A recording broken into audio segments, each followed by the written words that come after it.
Le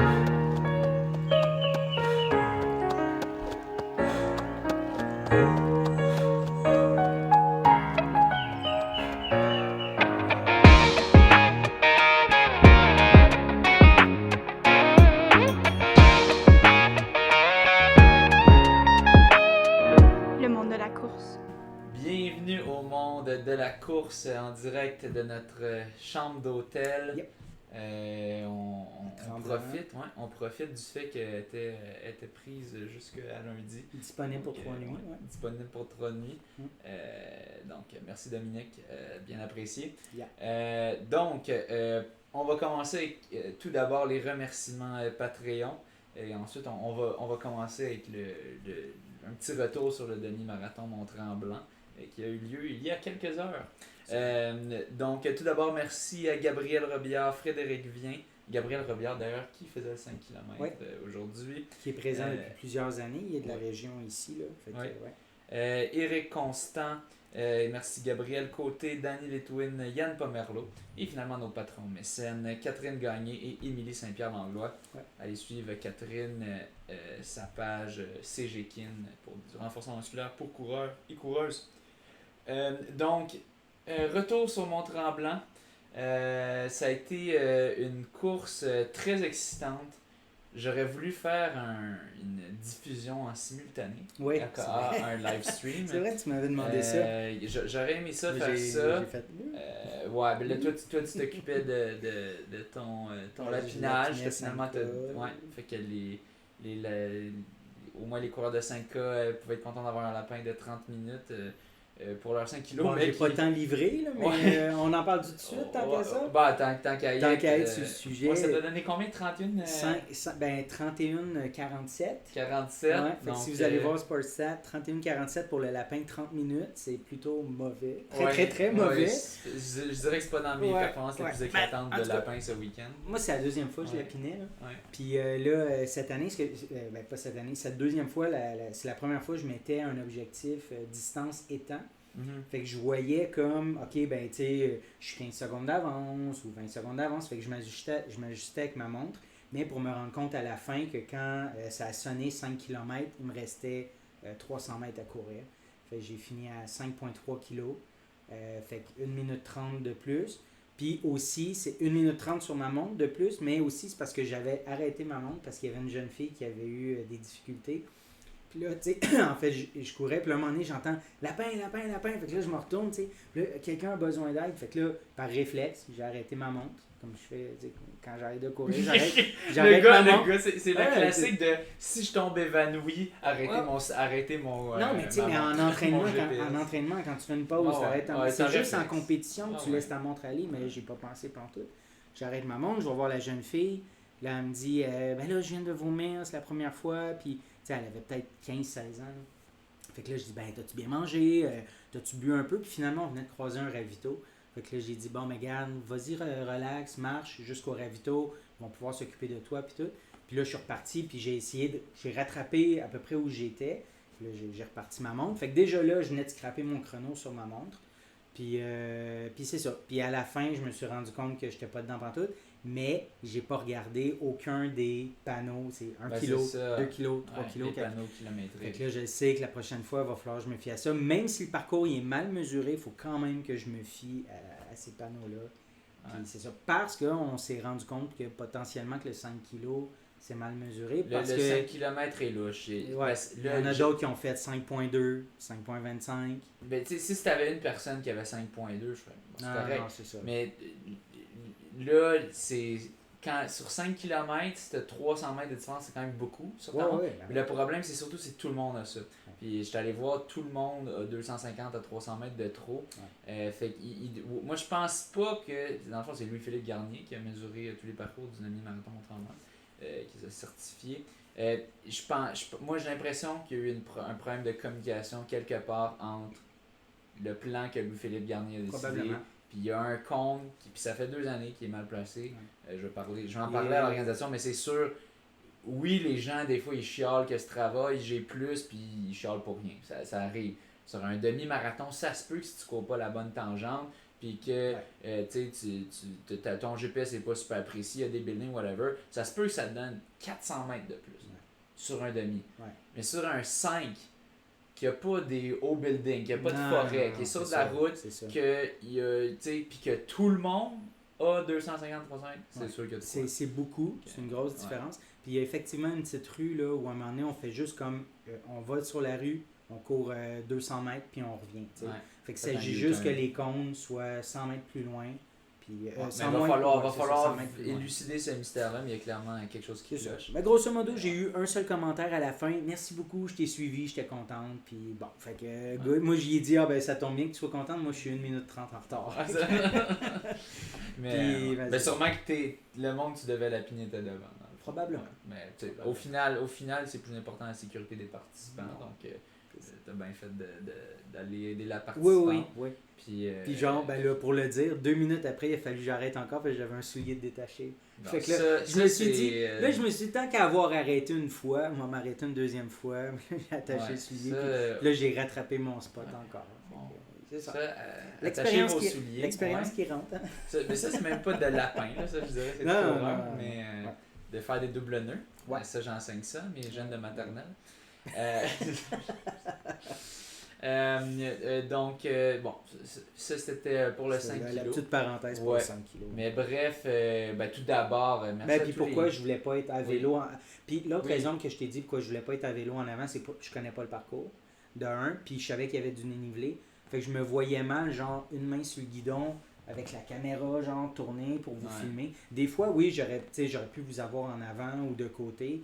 Mais les bouts qu'il aurait fallu être en arrière, puis avec une main sur le guidon, les côtes, j'étais pas... trop stressé. J'étais pas prêt à faire ça. En live, en plus. Ouais. C'est sûr, c'est quelque chose que j'essaierai de faire pour les incidents, parce qu'on a eu des courses très excitantes, ça qui est plate. Côté hommes et femmes, c'était très excitant. C'est sûr, c'est la pénurie de main-d'œuvre, comme on dit. C'est pas facile de trouver du monde qui ont ça à faire le week-end, puis qui peuvent le faire. En plus, moi j'ai filmé la fin.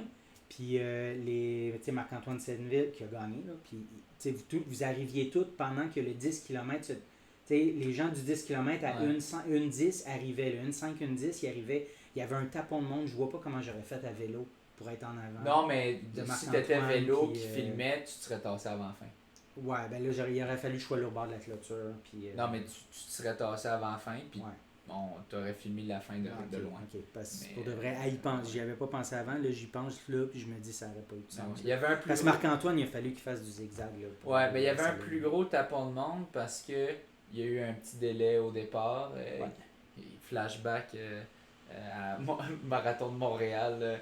Quand c'était 50 minutes en retard, là, nous c'était juste. Il y avait 10 minutes, puis on a racheté un 5 parce que l'annonceur a dit ok, on devrait avoir pour 5 minutes. Là, t'as plein d'élèves qui sont allés aux toilettes. Puis là, ils ont dit tout de suite c'est bon. Puis là, moi j'ai fait non. J'aurais pu dire ok, on y va là. Puis là, Samuel aurait 2 minutes aurait dû rattraper 2 minutes, mais bon, non. Ça ferait dur un peu. Ben oui. Mais donc, c'est ça. Fait qu'on est parti 15 minutes en retard, mais c'est mieux que 50. Je pense que 15 minutes, c'est sauf dans la limite que pour de vrai, vous arriviez là, vraiment dans le gros tapon du 10 à cause de ça. À cause de ça en partie. Normalement, on dépasse la majorité du 10 kg, puis on finit un petit peu dans les plus rapides du 10. Ça devenait dense. Donc, c'est cela. Mais ouais, c'est ça, j'étais pour une deuxième année consécutive organisateur des Lapins Élite. Ça a été une super belle année à nouveau. Les Lapins ont été vraiment sur la coche.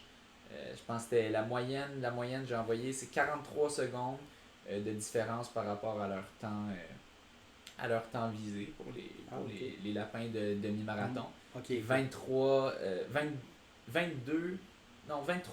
24 secondes pour ceux qui faisaient le 10 km. Donc, et puis pour le 5 km, moi je crappe la pour les 5 km, j'ai pas fait de moyenne parce que justement, vous étiez pris au piège. Oui, c'est vrai que le lapin, j'ai parlé avec le lapin du 25 minutes aussi, puis lui aussi c'était...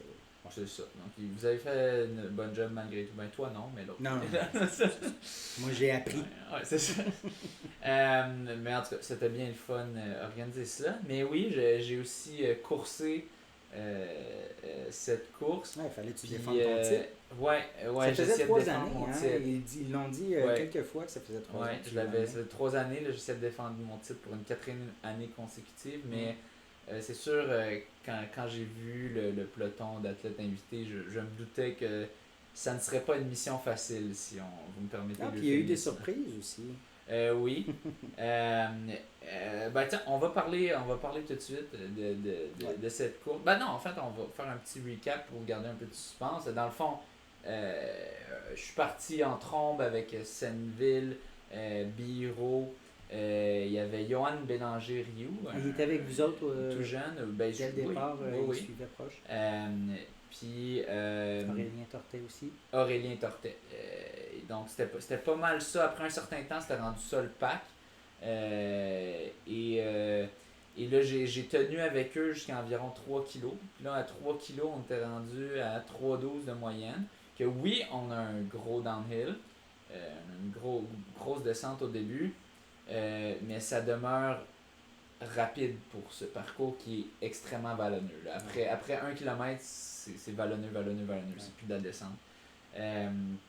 Puis là, je sentais déjà des crampes, tout ça. C'était... j'étais pas très bien, puis là, ils ont commencé à me distancer, puis honnêtement, j'ai bien fait de pas essayer de m'accrocher, parce que j'aurais jamais... Mettons sur un parcours plat, 3,12, c'est-tu un pace sur lequel tu pars? 3,12, j'ai déjà fait ça. J'ai déjà fait autour de 3,10 de moyenne sur demi-marathon, mon record personnel. Une 7 Ouais, une 7 bas, une 7,08. Mais c'est ça. C'est combien 3,10 t'as dit? Ça, c'est 3,10 si je me trompe pas. Okay. Ouais, sur un. Ok, fait que là, à 3,12, Mais fait que là, tu sais, c'est pas du tout le même parcours. Puis c'est ça avait pas l'air si pire le matin même, mais il faisait quand même assez chaud et humide. Ouais, et humide. Ouais. Donc finalement, c'était pas des conditions optimales, disons, pour faire la course. On l'a surtout ressenti après, je te dirais, là, quand on était dans l'action, puis après, là, qu'il faisait chaud. Le soleil est sorti assez vite. Je pense que c'était autour de 23 degrés de moyenne, selon ma montre. Okay. Ma montre disait ça. Donc, c'est chaud. Donc, ouais, j'ai pas été capable de m'accrocher, puis je les ai vus partir.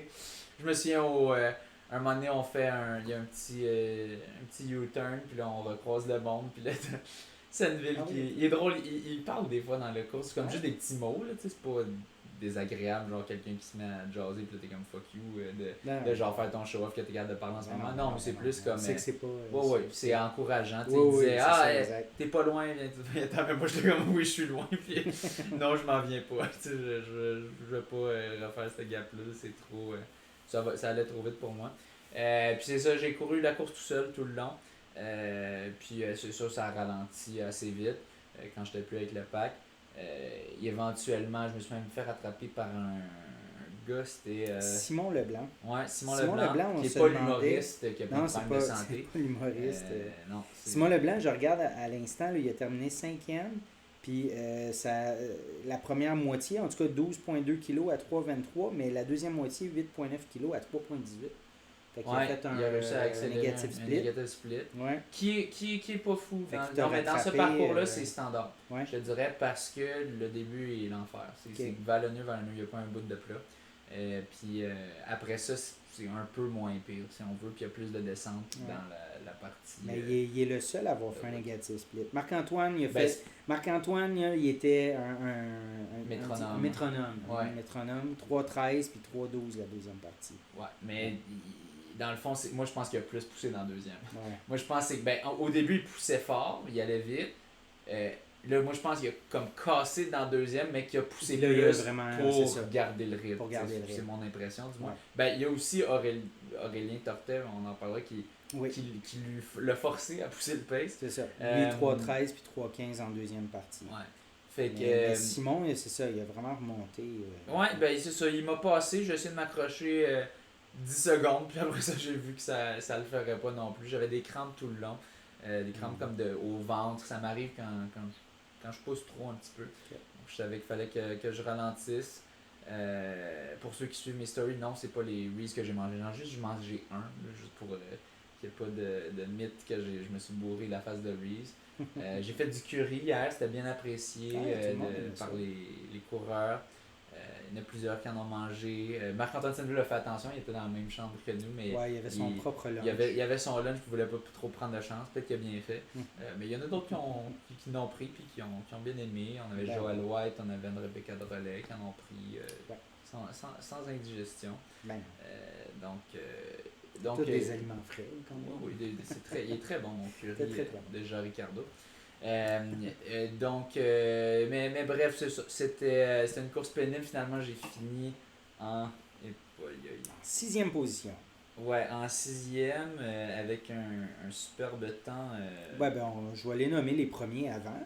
On va nommer toi en 6e. Fait que Marc-Antoine Senneville qui a remporté en 1h07.45. Ouais. Suivi de Aurélien Tortet en 1h08.12. Pierre-Loup Béraud, 3e position, 1h09.28.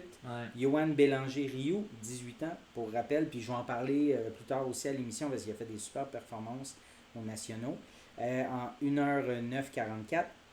Simon Leblanc, 5e position en 1h10.49. Puis finalement, François Jarry en 1h11.43. On va nommer le top 10 top en 10. Caillette, parce que sinon Samuel... c'est chiant de nommer le 6e parce que ça n'a pas rapport. Puis Samuel Saint-Antoine, c'est lui qui, je me rappelle, il avait remporté la course thématique à Saint-Jean-sur-Richelieu ce printemps. Donc 1h12.6. Pierre-Yves Normandin, 8e position, 1h12.23. Olivier Cyr, ton compagnon d'entraînement, 1h13.35. Et Alexis Rousseau, 1h14.07. David Savard-Gagnon, qu'on nomme parfois à l'émission 1h15-20. Ouais. Ça peut-être ta pause. Ouais. Puis, comme vous pouvez voir, si on regarde beaucoup des personnes, leur temps est environ 3-4 minutes plus lent que ce qu'ils ont déjà fait sur demi. Moi, c'est mon estimé du temps à rajouter sur demi, pour ceux qui ont fait demi, qui se demandent combien de temps ils valent vraiment maintenant sur un parcours plat, rapide. Je pense que c'est 3-4 minutes versus le demi-marathon Mont-Tremblant qui n'est pas un parcours facile, très côteux, très vallonneux et dans des conditions chaudes. C'est ça, même température de 8-10 degrés. Je regarde Samuel Saint-Antoine, lui avait fait autour de 1,9 à la course. Je me souviens parce que c'était un des élèves qui s'est rajouté dans la minute. Tu regardes Pierre-Loup Béraud, il a déjà fait une 6,50. Marc-Antoine, une 5. Marc-Antoine qui a déjà fait en bas d'une 5. En bas d'une 5, ouais. Me semble que oui. Ouais. Peut-être que non, mais en tout cas, il me semble qu'il était proche d'une 5. Donc, c'est des temps, somme toute, relativement lents, si on veut. Mais il y a des athlètes, justement, qui ont su tirer leur épingle du jeu. Senneville, d'abord, personnellement, mon argent était sur lui. Je ne vais pas parier, mais j'aurais mis mon argent sur lui. Mais je m'attendais à ce que ce soit une lutte serrée avec Biro. Parce que Biro, je savais qu'il était en excellente forme aussi. Finalement, c'est Aurélien Tortet. On voit son nom récemment, il semble, sur des courses, mais pas, ça date pas de quelques années. Demi du Lac-Brome, il était 1 minute derrière moi. Que je m'étais dit, peut-être j'ai pas eu une si bonne course ou quoi, ou je sais pas, j'étais comme c'est qui ça, mais ok, c'est quand même bon, là, un temps respectable sur un parcours pas facile, juste 1 minute derrière moi. Puis j'ai vu à Sherbrooke aussi, je pense, il avait fini 2-3 minutes derrière Senneville, quand même. Ok.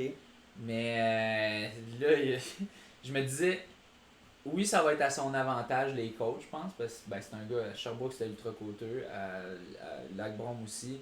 Je me suis dit, ça doit être c'est un gars qui fait du trail, je pense. On va d'ailleurs. Il fait du sentier. On va d'ailleurs le recevoir au podcast. On lui a demandé, il a accepté l'invitation, donc on est très excités. Mais je me disais peut-être ça va l'avantager. Mais est-ce que j'aurais mis mon argent qui serait dans le top 3? Non, jamais. Top 4. 5 peut-être. Est-ce que tu te voyais dans le top 3? C'est la moi, je me voyais que je pouvais finir 3e. Biro, je me voyais que je pouvais finir 3e, pour être honnête. Puis ça n'a pas été ma journée, entre autres. Mais Simon, c'était une surprise parce qu'il n'était pas inscrit élite. Non, Simon Leblanc, on ne savait pas, il n'était pas inscrit élite. Un triathlète, je pense, Ironman. Ok. Puis Yoann, c'est un premier demi-marathon pour lui. Qui a surpris aussi. Mais Tortet, Senneville, il vient me voir à la fin de la course, il me dit Crème, je courais, puis là c'est Tortet qui passait devant moi. À un moment donné, il avait droppé. Ah non, c'est ça, il était avec Biro. OK. Puis là, à un moment donné, Tortet, il a accéléré le rythme. Oh, OK. Puis là, il a fait, c'est comme ça qu'on a droppé Biro puis Ryu. OK. Tu sais, Senneville était impressionné. Fait que tu sais, ouais. ça donne des. Puis Senneville, quant à moi, il doit être en shape de sa vie pour courir une 7,45 sur ce parcours-là, dans des conditions comme ça. Moi, j'avais dit, hier, on parlait, on jasait, on disait, moi, j'avais dit, je pense que ça va se gagner en une 7 haut. Mais, moi, c'est parce que j'assumais des bonnes conditions. Moi, j'assumais des conditions relativement fraîches. Ouais. On pensait qu'elle allait avoir de la pluie ça peut rafraîchir. Si on m'avait dit que ce serait les conditions de chaleur extrême, ben pas extrême, mais comme grosse chaleur, humidité qu'on a eu, jamais moi j'aurais dit que ça va être du... Ils vont battre mon record de parcours peut-être, mais de pas beaucoup. Non, il l'a écrasé par 2 minutes environ. Une 7,45, selon moi, vaut... en bas d'une 5, quant à moi. Quant à moi, ça vaut en bas d'une 5. Ben là, il se prépare pour Chicago. Oui, il est dans 8 semaines, marathon de Chicago. Son premier marathon. Ouais. Puis on en parlait hier soir, puis on l'a pas full encouragé. C'est quoi tu veux dire? Ben en matin j'en parlais avec lui. Ben il disait que quand on parle, parce que c'est son premier marathon. Ah oui, on lui disait que ça allait être rough. Non, ouais, c'est ça, on lui disait prépare-toi. On disait, tu sais, grosso modo, un marathon, c'est pas 2 fois un demi-marathon. Tu sais, c'est complètement autre chose. Oh, ouais. T'es dans une autre affaire. Fait que les deux, on disait, on n'était pas full encourageant, mais c'était pas non, négatif c'était pas méchant. C'était juste on était réaliste. Puis ouais, exact. Mais tu sais, en même temps, il fait tellement plein de choses bien qu'il met toutes les chances de son bord pour que ça marche. Mais tu sais, lui, je serais pas surpris s'il fait en bas de 2,20. Ouais. Mais lui, il nous a confié. S'il fait 2,23, il a dit même s'il fait 2,23, ça va être un premier. Il va être satisfait. Non, pas juste correct. Il va être satisfait. C'est un premier marathon. Ça peut. Personnellement, je pense qu'il devrait faire en bas de 2,20 avec la chaîne qui montre. 2,20. Oh non, même pas. Moi, je dis objectif A pour lui, c'est le temps à Lopez. 2,17. Moi, je dis ça cette année à Chicago pour un premier marathon. Chicago, c'est super rapide. Mon Dieu, t'es ambitieux. T'es peut-être plus ambitieux. Non, mais je dis c'est l'objectif. Faudrait demander. Ben, moi, je suis sûr que l'objectif A pour lui, c'est sub 2 ans. Puis, moi, je pense son objectif A. C'est 2,23. Non, moi, je pense son objectif AA, c'est 2,17 en bas de Lopez. Ça devrait. Son objectif B, 2,20. Son objectif C, 2,23. OK. Mais qui va être satisfait quand même. En chaque objectif. Mais bref, ça promet. Ouais. Mais c'est ça. Tortet, comme il a fini trentaine de secondes derrière lui, mais il a poussé la machine, il a forcé à pousser. Il a fini plus d'une minute devant Pierre-Loup Biro. Biro, il est fort. Là. Ouais. Il est très fort. Biro, il se prépare pour Philadelphie. Oui, Biro qui a choisi Philadelphie pour des raisons de calendrier.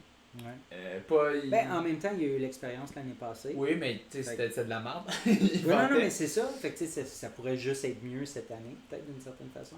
Avec l'expérience du parcours. Puis, moi, je pense que s'il y avait le choix d'aller n'importe où dans le monde, il n'irait pas à Philadelphie. Mais c'est une question. C'est une question de ses proches, relativement. Il peut le faire en charge, je pense. Ouais, puis c'est pour son calendrier. 3e semaine de novembre. Ouais. C'est non, mais c'est vrai que c'est un bon moment. Tu as le temps d'entraîner en automne, mais ça a rapport avec sa thèse et tout. Mais il a quand même très bien fait, moi, je pense, dans les conditions. C'est juste Tortet qui est une machine. Ça, Biro, c'est pas nécessairement il n'est pas reconnu pour ses talents de grimpeur. Je sais pas s'il est mauvais là-dedans, je pense pas. Là. Je pense qu'il est normal. Force est de constater que non. Mais c'est ça. Oui. Troisième position comme ça. Oui, mais tu sais, il est quand même très fort. Ouais. On s'attend à ce qu'il soit 2e, possiblement, mais... Oui, mais c'est ça. Mais Aurélien, quand on va le recevoir à l'émission, on pourra... Mais c'est une machine de côte. Le gars, il fait du trail, il fait du vélo, il reste à Magog, il a dit, donc à Magog, ça a l'air qu'il y a des côtes. C'est ça, si tu t'entraînes dans les côtes, ça va être... Mais donc, méga perf. Johan Bélanger, aussi une grosse surprise. Écoute, moi, Johan, il me surprend. Il a 18 ans. Il a eu 18 ans au printemps. Fait que là, il s'enligne sur sa 2e année, qui est l'année... Tu sais, la première année, c'est l'année recrue. J'ai croisé son père. Tantôt, c'est Paul, son prénom. Paul Rioux, qui nous écoute. Puis, fait que c'est ça. Fait que là, il s'enligne sur sa 2e année. Fait que là, c'est sûr, les attentes sont très hautes. Il va commencer le cross cet automne avec... Lennoxville, je pense. Là, l'équipe là, à Lennox. Ouais. Fait que, non, écoute. Là, par contre, c'est période de repos. Là. Paul il me disait, il va falloir qu'il calme. J'espère qu'il va se reposer après ça. Parce que là, il enchaîne les compétitions. Comme je disais, on va en parler un peu plus tard à l'émission, mais il enchaîne les compétitions. Là, il va falloir le calmer puis qu'il se repose quelques semaines pour se préparer pour le cross-country. Ouais. Puis Simon, il va falloir savoir c'est qui. C'est intéressant. On a beaucoup de monde à recevoir là, dans les prochaines semaines. Mais oui, éventuellement. Puis aussi, c'est drôle, c'est le père à Johan Blancheriou, Paul, qui m'a appris, j'avais même pas réalisé, que j'avais le record québécois U23 de demi-marathon. Ah oui? Je savais même pas, je pense une 10-40, quelque chose du genre. Non, le parcours est pas reconnu, fait qu'il t'a pas battu. Non, puis de toute façon, il faut qu'il y ait 20 ans, je pense. Tu puisses l'avoir à 18, tu n'as pas le droit techniquement. Ben, c'est ça. Il a fait 9 kicks sur un parcours comme de Cambodge. Fait que c'est ça. Il y a juste à faire le 21K de Montréal ou un autre demi-rapide quand il y aura 20. Puis je pense qu'il l'a sur un plateau d'argent, ce record-là. Mais ouais, merci de m'avoir mis au fait de ça, je savais même pas. Fait au 21K Banque Scotia, si je ne me trompe pas. Mon record. Donc ouais, c'est vraiment très solide. Des grosses performances de plusieurs athlètes qui ont surpris. Donc c'est excitant. C'était une course quand même serrée, ça a été le fun d'avoir une diffusion en continu. Mais bon, ça arrive. Puis c'est ça, petite note de un peu de si je peux donner des conseils aux coureurs, c'est quand tu as une mauvaise performance. Comme pour de vrai, là, j'étais pas bien. J'étais triste dans ma course. Là, genre, plus je voyais le monde qui s'éloignait, plus j'étais comme ah merde. Je voulais vraiment défendre mon titre. Là, je savais que j'allais pas le défendre au complet, mais j'aurais mis ça finir sur le podium. Puis là, c'est comme la débandade, finir 6e par rapport à. Puis devoir endurer tous ces kilomètres-là après kilomètres. Ouais, quand il fait chaud. Arrocher. C'est ça. Puis tu sais, il y a du monde en arrière aussi qui s'en vient. Il y avait Pierre-Yves Normandin qui s'en venait en arrière de toi. Samuel Saint-Antoine, Alexis Rousseau. Tu sais, fait que c'est tout du monde que. Ouais, qui s'en venait, puis que, c'est ça, je voulais pas les laisser me dépasser en plus. C'est la seule chose qui m'a motivé à garder, à continuer à courir, je te dirais. Mais c'est ça, j'étais extrêmement déçu. Côté performance, je comptais sur cette course-là pour un peu me remettre parce que les dernières courses, ça a été un peu de la merde aussi.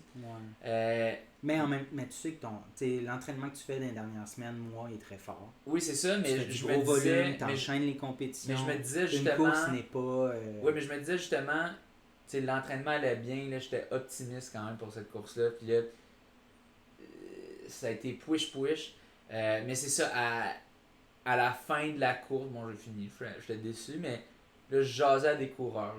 Tu jases, puis tu regardes les résultats, tu parles, puis plus je jasais avec du monde, plus ça passait facilement. Puis tu sais, après ça, rendu à l'hôtel, je relativise, je me disais, hey, je suis un petit bloc de chair dans l'univers. Non, mais tu sais. T'as ramené ça à ce point. Non, mais tu sais, je suis un petit bloc de chair dans l'univers. L'univers s'en contre-torche-tu assez que j'ai pas fait la course que je voulais aujourd'hui. J'ai croisé plein de monde super sympathique. Mes lapins ont fait une job de feu. Plein de monde était super content de leur perte. Aussi, tu l'as dit que grosso modo, si tout le monde a couru 2 minutes de plus, enlève-toi 2 minutes. 4, tu vois, pour demi. Enlève ça. Oui. J'étais à une 8 environ. C'est ça. Ce qui serait un petit peu peut-être ma shape là, en ce moment. Comme les autres. Mais c'est ça. N'empêche que c'est ça. Mais ça prend quelques heures pour relativiser. Puis, d'habitude, ça prend plus. D'habitude, ça prend plusieurs jours. Mais là, on dirait que je trouve le fait de croiser tellement de monde positif, content, des lapins, ils sont contents, ils ont fait leur job à la perfection. Tout s'est bien déroulé. il n'a pas plu. Ouais, puis tu sais, c'est cool aussi, après la course, on est resté là-bas sur place. Après ça, on est revenu ici dans la chambre. Tu sais, Marc-Antoine était là, les autres étaient là, Joël, tout ça. Ouais. Fait que tu sais, on continue de jaser avec tout le monde. C'est pas comme si tu étais rentré chez toi tout seul, heure après ta course. La fraternité, de jaser avec du monde, ça a grandement aidé. Ça a été un baume là-dessus. Puis c'est ça. Puis après ça, j'ai réalisé que j'avais quand même fait 146 kilos cette semaine avec ça. C'est ton coach qui t'a fait réaliser ça? Ben ouais, c'est ça. Je l'ai réalisé un peu avant, mais là, il m'avait écrit qu'est-ce qui s'est passé cette course-ci. Là, j'étais comme... il a dit en premier, comment ça s'est passé? Puis j'ai dit, c'était de la merde. Puis là, il a dit, puis j'ai dit, j'avais des crampes. Là, il a dit, comment ça? Blablabla, j'ai décrit. Puis là, après, il dit, mais... Je me sens que tu as des grosses semaines. Puis il dit, t'es quasiment à 150 cette semaine-là. J'ai fait, c'est vrai. J'avais fait pas mal de kilomètres. Fait que c'est sûr, l'objectif A, ça reste Rimouski, mais c'est sûr que j'aurais voulu mieux faire au demi-tremblant, dont je suis ambassadeur. C'est une course que j'aime beaucoup. Mais on peut pas tout avoir tout le temps, tout ce qu'on veut. Puis au final, je suis pas blessé, l'entraînement va bien, le monde autour de moi, il n'y avait que des sourires, l'ambiance, on a eu que des commentaires positifs sur tout l'événement, à part peut-être la distance du 5 kg, mais les gens étaient contents quand même, mais c'est sûr, c'est une chose à corriger.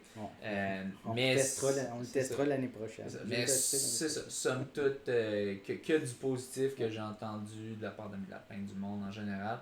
Donc, c'est ça. Au final, c'est ça. Je pense que c'était ma gardienne qui me disait ça. Elle disait pauvre petite crotte pleine de peanuts. Des fois, quand je. Quand tu manges des peanuts pour qu'elles soient pleines. Non, mais quand j'étais triste, là. En fait, c'est pas quand j'étais triste. C'est quand je chialais parce que je perdais dans un jeu. Elle disait pauvre petite crotte pleine de peanuts. Puis, en effet, c'est ça. Tu perds dans un jeu. Tu fais pitié dans l'univers. C'est ça. Fait qu'au final, faut relativiser. On est pas ta performance de la journée n'est pas si importante, puis veut pas dire tant que ça sur toi. Donc t'es pas défini par ça non plus. C'est ça. C'est ça. Ce qui définit, c'est surtout comment tu le prends après, comment tu te revires, puis que ton attitude, est-ce que après ça tu jases avec les gens et tu as du fun, ou est-ce que tu deviens désagréable toute la reste de la journée? Puis là il te reste 2 belles semaines d'entraînement que tu vas step up probablement. Puis parce que Rimouski, c'est dans 4 semaines. Ouais. Puis fait que... 2-3 semaines. 3 semaines? Taper. Juste une semaine de taper? Une semaine de taper. On va voir. On va voir. C'est pas moi qui fais mes entraînements. C'est mon coach. Correct. On va voir ce qu'il va me donner. Mais c'est cela. Donc dites-vous, quand vous avez une course de merde, si c'était le cas aujourd'hui en termes de difficulté, dites-vous...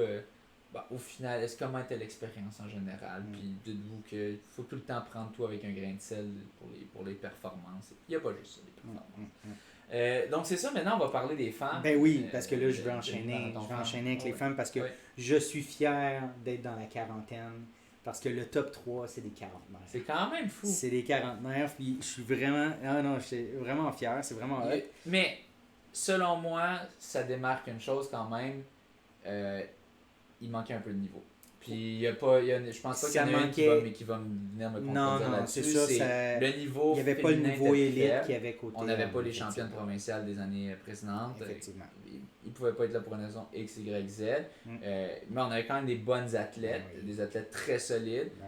Surtout il y en a une qu'on n'arrête pas de parler d'elle qui va chercher tous les records, qu'on va mentionner bientôt. Mais c'est sûr, côté femmes, le niveau était plus faible, mais ça a été probablement la course la plus excitante parce que c'est joué à quelques secondes. Oui, je te laisse y aller. Exact. Ben oui, ça fait que c'est Linda Gingras qui l'a remporté en 1:22.3, suivi par Julie Lajeunesse qui était en 1:22.8, donc à 5 secondes de Linda, et Bianca Prémont à 1:22.33.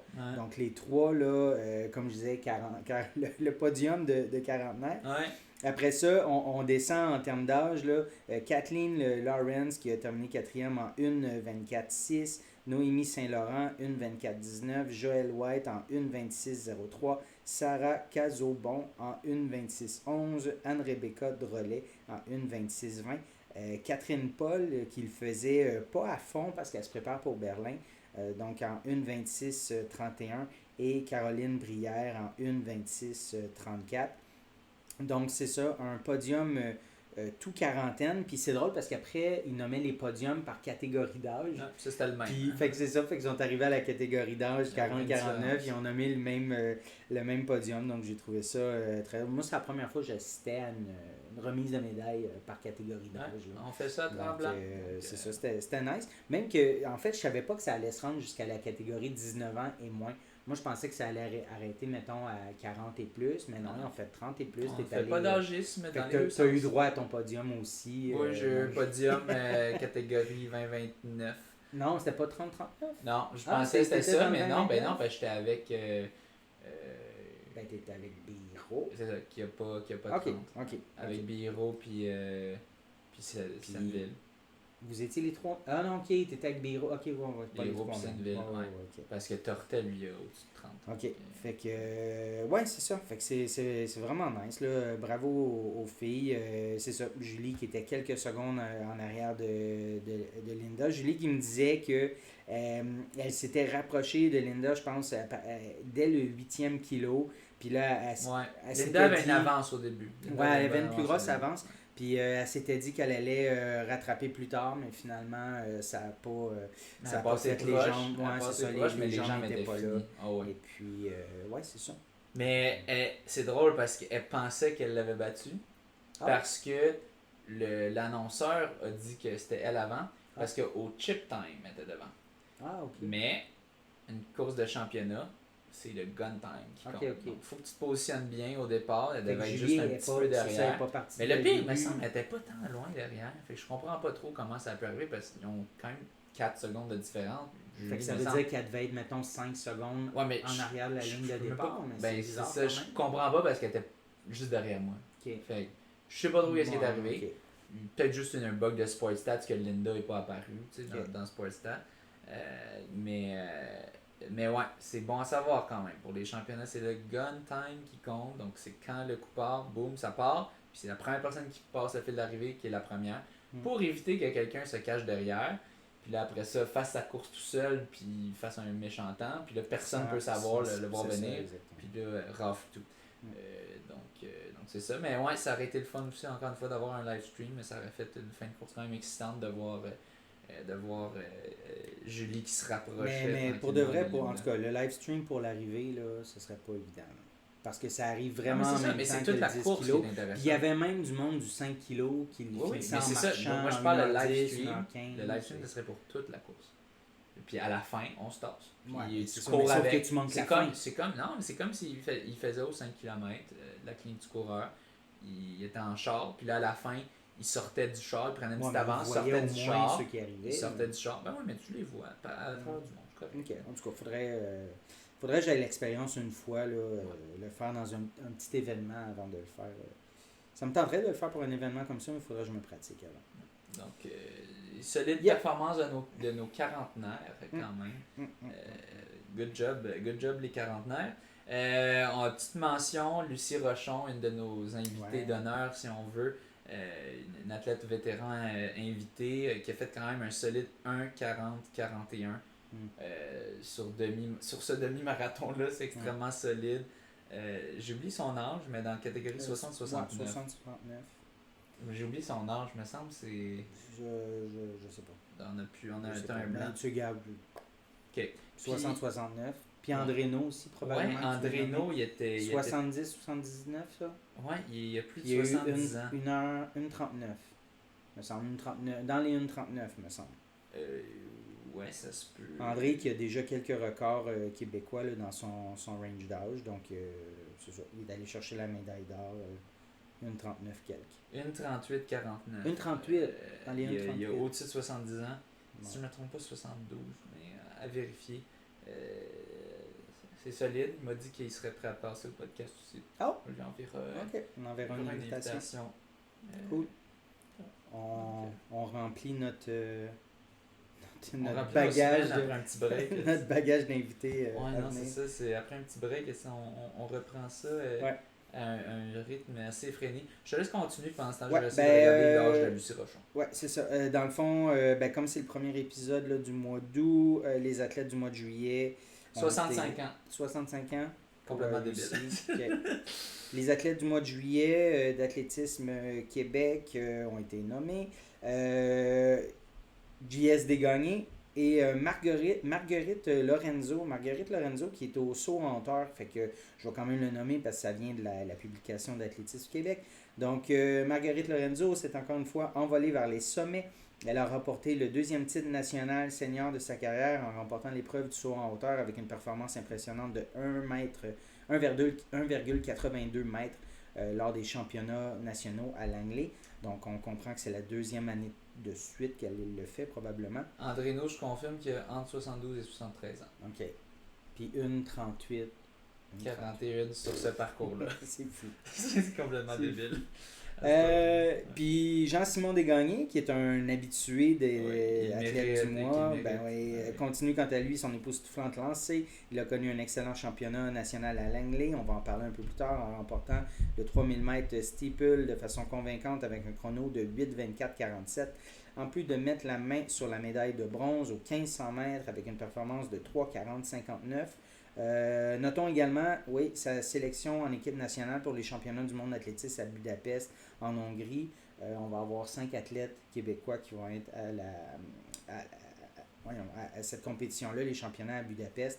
Donc, je vais les nommer un peu plus tard, les 5 athlètes en question. Ça, c'est une publication d'Athlétisme Québec. Ouais, ben là, je vais défiler quand même quelques publications d'Athlétisme Québec. Par la suite, il y a eu des records très intéressants aux Jeux du Québec à Rimouski. C'était les Jeux juniors, c'est comme ça qu'on les appelle? Jeux du Québec, mais c'est des jeunes qui vont là. C'est pas des Jeux du Québec. Ouais. Bon, oui, mais ça pourrait être des Jeux du Québec seniors. En tout cas, là, c'est des Jeux. Les Jeux du Québec, par définition, c'est pour des jeunes. Bon, OK. Je ne savais pas, tu me l'apprends. Donc, nouveau record aux Jeux du Québec. Aux 800 mètres, c'est Juliane Thériault. C'est pas un record de n'importe qui. Ah non, c'est pas n'importe quoi. Un record d'Émilie Mondor. Ah là, tu l'as déjà, mais j'y arrivais. Elle est du club COUB, C-O-U-B. Coubertin, OK. Donc, elle devient championne juvénile sur 800 mètres et signe un nouveau record des Jeux sur la distance avec un chrono fracassant de 2,12,57. Donc, l'athlète originaire de Matane bat ainsi le record historique ayant été établi par l'ancienne olympienne Feu, Émilie Mondor. Ça datait de 1997. Donc, comme tu dis, c'est pas n'importe quoi quand tu bats Émilie Mondor, peu importe l'âge, là. Fait que c'est ça, c'était sur 800 mètres. Un autre record sur 1500 et 3000, c'est Léandre Binette, de CITS, je suppose, qui signe 2 nouveaux records avec des temps respectifs de 4,02,11, donc ça sur 1500 mètres, et 8,39,28. L'athlète originaire de Saint-Christophe d'Arthabasca réussit à faire tomber 2 records établis il y a plusieurs années. Le record du 1500 mètres était détenu depuis 2012 par Charles Cooper de Lac-Saint-Louis. C'était 4,2,95, donc il a fait 4,2,11. Et le record 3000 mètres était détenu par Olivier Dany, qui était originaire de Lanaudière depuis 1993 en 8,49,89. Donc il a fait 8,39,28. Fait que quand même 10 secondes de moins sur le 3000 mètres. Ensuite... autre record, un record canadien aux 1000 mètres cette fois-ci, U18, c'est Robin Lefebvre. Ben oui, Robin Lefebvre qui arrête pas de faire des records. Donc à la soirée ARS numéro 2 à Longueuil. Athlétisme Rive-Sud à Longueuil. Donc Robin Lefebvre de Vainqueur Plus. Continuer sur une belle lancée, enseigner un nouveau record national U18 sur la distance 1000 mètres. Donc, un nouveau record à 2,26,40. L'athlète qui s'entraîne principalement à Montréal sous les conseils de Ashraf Tadili. Oui, dans le club Vainqueur Plus. OK. Bat l'ancien record de 2,27,89 établi par Marcel Aubry en 2017. Donc, il a abaissé ça d'environ 1 seconde et demie quand même sur 1000 mètres. Marcel Aubry, à 18 ans. On n'entend plus parler. Je vois qu'est-ce qu'il fait Marcel maintenant. C'était en 2017, fait qu'il doit avoir 23 ans. Peut-être qu'il ne court plus.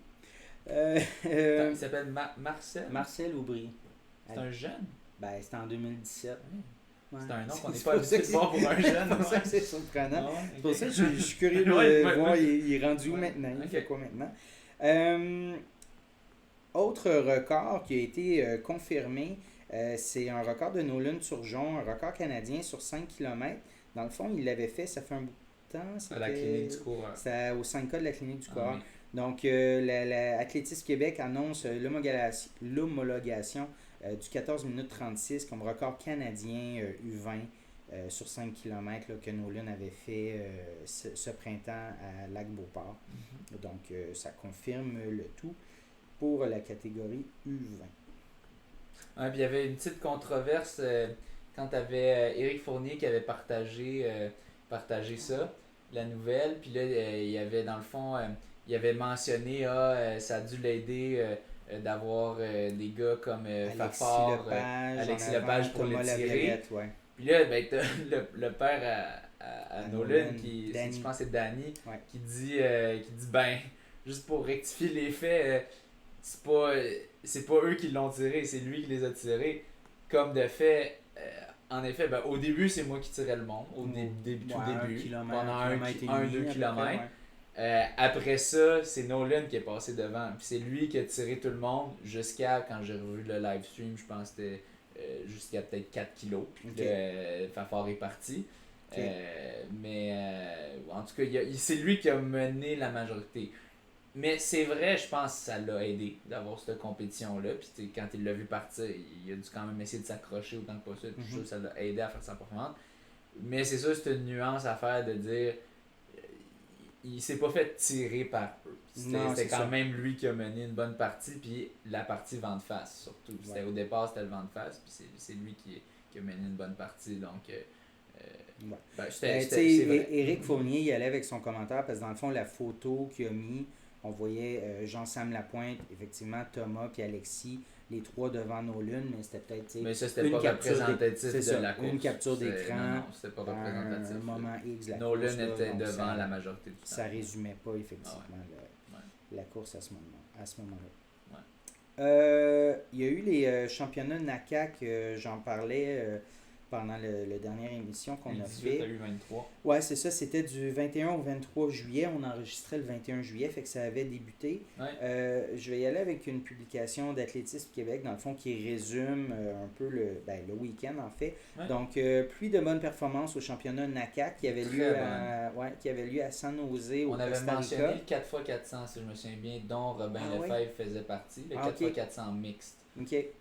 C'est bon, tu as une bonne mémoire. Moi, j'ai pas ça pantoute. Donc, c'est ça. C'était au Costa Rica. Effectivement, Robin Lefebvre il a réalisé un triplé impressionnant. Donc, au 1500 mètres, au 18, au 800 mètres U18 et au 4x400 mixte. Il a fait un record, me semble. Avec des temps respectifs de 3,58,47 au 1500, 1,52,80 au 800. Et 1,52,80, je suis pas mal sûr, c'est un record. Ouais, il a remporté l'or sur les deux distances, en plus de réaliser un record de championnat sur 1500 mètres. Ouais. Okay. Il a effectivement participé au 4x400 mix et remporte l'argent en 3,31,96. Donc 2 médailles d'or et 1 médaille d'argent pour Robin Lefebvre. Ensuite, Émile Toupin du Zénix, qui remporte également l'or pour sa première sélection en équipe nationale au 1500 mètres U23 après une course stratégique qui lui permet de remporter la première position avec un temps de 4 minutes 0001.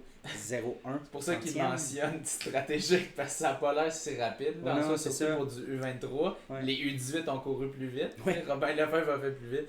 Mais c'est ça, c'était une bonne course quand même. Il a remporté l'or. Je pense que dans des championnats comme ça, c'est pas le temps. Mais le but, c'est la médaille. Position, Marie-Héloïse Leclerc du Saint-Laurent-Sélec réalise elle aussi 2 excellentes performances avec une 4e place en finale du 200 mètres U23 en 23,91 et une 5e place en finale du 100 mètres U23 en 11,50. Marie-Héloïse a également battu son record personnel avec le vent légal lors des qualifications du 200 U23 avec un chrono de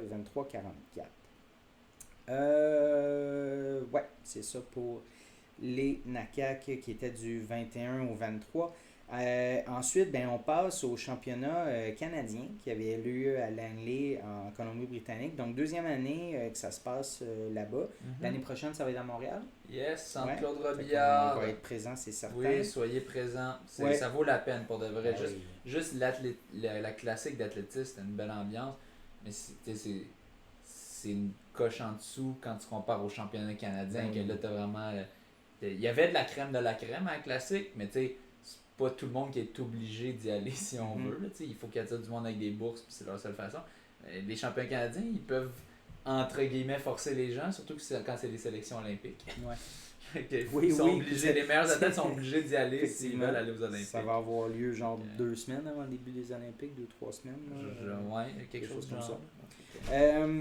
Donc là, écoute, un super bel article là, écrit par Félix-Antoine, le coach là, de l'université, Félix-Antoine Lapointe de l'université Laval. Le coach en chef de l'Athlétisme Québec. Fait que je vais y aller avec l'article en question. Je vais le lire, mais je vais essayer de résumer ou sauter quelques bouts, mais c'est quand même super intéressant.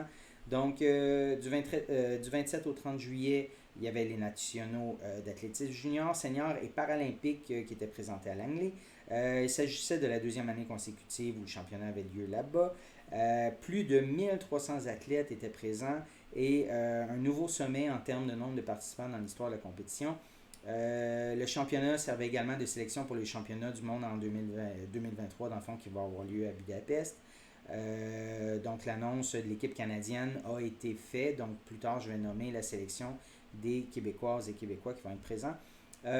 Au total, les athlètes juniors et seniors du Québec ont remporté 27 médailles, un bilan identique à l'année dernière. Bien que la majorité de ces médailles ont été remportées dans les épreuves de sprint et de demi-fond, on note une belle diversité chez les athlètes médaillés qui proviennent de différents clubs et se spécialisent dans plusieurs disciplines. Donc, on a 3 champions nationaux chez les seniors.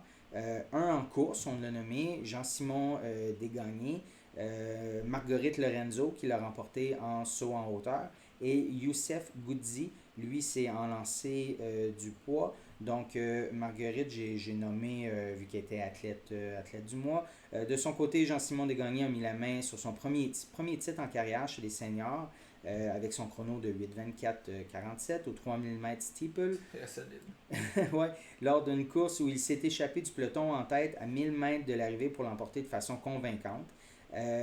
Puis bon, Youssef Goudzi a remporté le titre de champion canadien avec un lancer là, de 58 mètres et 47 cm.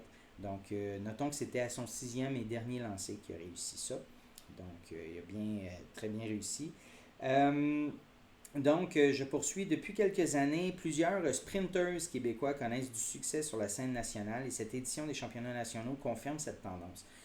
Tatiana Aoulou du Saint-Laurent-Sélect et Marie-Frédérique Poulain du Zénix se sont illustrés dans les épreuves de haies alors que Tatiana a remporté la médaille de bronze aux 100 mètres haies avec un chrono de 13:13 et Marie-Frédérique s'est distinguée aux 400 mètres haies avec une performance de 58:49 qui lui a permis elle aussi de remporter la médaille de bronze. Aux 100 mètres, soulignons la présence de 3 Québécoises en finale, donc Audrey Leduc de Gatineau, Marie-Héloïse Leclerc de Saint-Laurent-Sélect et Donna Ntambou de Perfmax.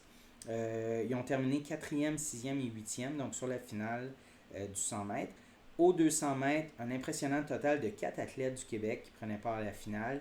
Misha Powell, qui est club indépendant. Kimberly Hyacinthe. Merci pour la précision. Ouais. Kimberly Hyacinthe de Vainqueur Plus. Ayana Brigitte Steven, CADL. Dynamique de Laval. Dynamique de Laval. Et Audrey Leduc, pas indiqué, Gatineau en fait, qui était 7e. Donc quand même, on avait, c'est ça, 3 filles sur le 100 mètres, 4 sur le 200 mètres. Ce qui n'est pas le cas du côté des hommes. On n'a pas d'hommes sur le 100 et le 200. Donc, c'est quand même particulier.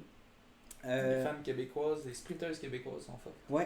Les Québécoises se sont également distinguées aux 400 mètres avec une 4e place pour Misha Powell et une 5e place pour Ayana Brigitte Steven et une 6e place pour Kimberly Hyacinthe. Donc, 100 mètres, 200, 400 aussi sur les haies. Soulignons qu'en plus de ses nombreuses places en finale, Misha Powell a profité de ses championnats pour établir un nouveau record personnel aux 200 mètres en 23:30 et Kimberly Hyacinthe améliorer sa marque personnelle aux 400 mètres en 52:50. Sur les distances un peu plus longues, ben, on a Simone Plourde et Charles Philibert Thibouteau, vice-champions nationaux aux 1500 mètres. Donc, ils ont tous les deux remporté la médaille d'argent aux 1500 mètres. Autant Simone que Charles ont rivalisé pour les plus hautes marches du podium jusqu'à la toute fin de la course dans des scénarios similaires où ils ont été en tête de la course durant la majorité de l'épreuve. Pour Simone, il s'agit d'un premier podium national chez les seniors en carrière, alors que pour Charles, c'est la 7e fois de sa carrière où il montait sur le podium aux seniors 1500 mètres nationaux. Soulignons la présence de 6 Québécois en finale du 1500 mètres masculin, dont Charles, qu'on a parlé, Jean-Simon Desgagnés, Émile Toupin du Zénix, Mathieu Baudet, Saint-Laurent-Sélect, Thomas Fafard, Université Laval et Kevin Robertson, Saint-Laurent-Sélect ont assuré une forte représentation. Donc, c'est ça. Thibouteau a terminé 2e, Desgagnés 3e, Émile a terminé 5e, Mathieu 7e, Thomas 12e, il s'est fait avoir 13e. Il s'est fait avoir Thibouteau, on s'attendait à ce qu'il n'en pas. Il s'est fait avoir, j'ai oublié c'est qui l'a eu, j'ai oublié. Mais, je m'en rappelle pas non plus. On l'a regardé en plus. Oui, mais tu sais, ma mémoire. Mais toi, t'en as une bonne par exemple, mais bon. De côté des épreuves du 5000 mètres, Thomas Fafard a confirmé qu'il était un coureur redoutable lors des courses de championnat en remportant le bronze grâce à un bronze sprint au dernier tour de piste et un chrono de 13,45-49. Il s'agissait de sa 3e médaille en carrière lors des nationaux seniors au 5000. Son coéquipier Phil Morneau-Cartier confirme de son côté une belle progression avec une 4e place et un nouveau record personnel de 13,46-58. Chez les femmes, Jessie Lacourse a bien tiré son épingle du jeu avec une 6e place aux 5000 mètres féminin. Donc c'est ça. Côté para-athlétisme, les athlètes en fauteuil, Lee Leclerc, vainqueur plus, et Anthony Bouchard d'Université Laval ont été dominants. Lee remporte les médailles d'or chez les T34 aux 400 mètres, aux 800 mètres, aux 1500 mètres, en plus de remporter l'argent aux 100 mètres. Alors qu'il évolue chez les T52, Anthony a remporté les épreuves du 100 mètres et du 400 mètres, donc des belles médailles d'or du côté para-athlétisme. Soulignons également la victoire de Samuel Larouche M-U-S-T? Mustang, ok. Ottawa. Compte au Québec. Ok. Au 200 mètres T51 en 51 secondes 98 et celle de Benjamin Ouellette, Université Laval, au 800 mètres T12 en 2 minutes 15 et 10 centièmes. Finalement, chez les juniors, Maria-Thérésa Ulysse, Université Laval, et Johan Bélanger-Rioux, Sherbrooke, qui ont impressionné lors des championnats. Maria-Thérésa a remporté le 100 mètres U20 en plus de terminer 2e au 200 mètres U20 avec les chronos respectifs de 11,79 et 24,15 lors des finales. De son côté, Johan a causé la surprise en remportant le 5000 mètres U20. C'est écrit 500 mètres, mais c'est 5000 mètres U20 en 15,00,96 avec un excellent sprint final, en plus de mettre la main sur la médaille d'argent aux 3000 mètres avec un impressionnant record personnel de 8,17,92. On se demande un peu moins pourquoi il a fait des perfs. 8,17,92, il a battu mon record. Ouais, puis mais tu sais, il aurait pu performer comme ça sur des plus petites distances, puis pas tant réussir sur demi, mais il réussit sur demi en plus, dans des conditions comme ça, avec un parcours comme celui-là. Moi, je trouve ça très fort, très diversifié, vraiment. Ouais. C'est rare des jeunes qui vont courir des demi-marathons. Ouais, c'est ça, exact. Là, j'ai très hâte de voir au cross en plus. C'est pour ça que mon record est si poche. Ouais. Si on veut, là. Ouais, ou que tu l'as depuis aussi longtemps. Puis, depuis si longtemps. Il est depuis 2015, je pense. Ça fait 8 ans. Mais ça veut dire que ça fait 8 ans qu'il n'y a personne dans les 20, 21, 22, 23 qui l'ont fait. Là. Fait que ça fait longtemps. Soulignons également la médaille d'argent de Maxime Antoine Vallée. Ok, là je suis rendu soit à la perche. Finalement, Marika Couture, Université Laval, et Nolan Surgeon, Citius, ont enregistré de bons résultats aux 5000 mètres chez les juniors. Marika a amélioré son record personnel en 17,02 pour remporter la médaille d'argent, alors que Nolan a mis la main sur la médaille de bronze en 15,21 sur le 5000 mètres. On sait que Nolan, je pense qu'il vaut plus, mais ça devait être une course, encore une fois, assez stratégique. Puis je pense qu'il pourrait courir plus vite que 15-21. Ou même mais c'est des fois il y a des bonnes courses, des fois il y a des mauvaises courses. Ça varie vraiment. Ou même ce qu'il avait fait à Québec, là, à la clinique du courant. Donc, c'est ça. J'ai noté quand même quelques PB intéressants qui n'ont pas été nommés dans l'article. Du côté U20, on a nommé Johan, on a nommé Marika. Il y a eu Sarah Maud Thibodeau au 3000 mètres steeplechase. Elle a couru un 10,58,66, quand même 958 points sur la calculatrice. Son ancien record, en fait, c'était 11,21. Fait qu'elle a quand même réduit là, d'une 30, quasiment 25 secondes en fait. Puis elle avait fait ça en juin. Ça, c'était chez les juniors. Côté senior, Marie-Héloïse Leclerc au 100 mètres en 11,42, 1110 points sur la calculatrice. Elle avait fait 11,45 en mars. Myriam Deslandes au 400 mètres, elle a fait un 57,22, 933 points. Elle avait fait un 57,65 à la classique de Montréal. Laurent-Olivier Dumont au 800 mètres, il a couru un 1,47,47, 1099 points. Il avait couru 1 minute 47, 86 en juin 2022, fait qu'une amélioration d'une demi-seconde. Juste mentionner, c'était Kieran Lumb qui l'a emporté. Ah oui, c'est de ça que je cherche depuis tantôt pour ceux qui regardent la caméra qui me voient sur mon set. C'est l'enfer. Athlétisme Canada changé votre.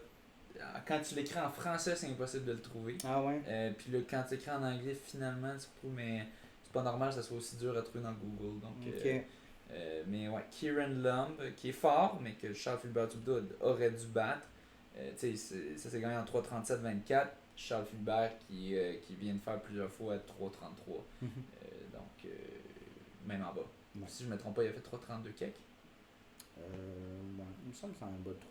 Ouais, il me semble que c'était juste en bas de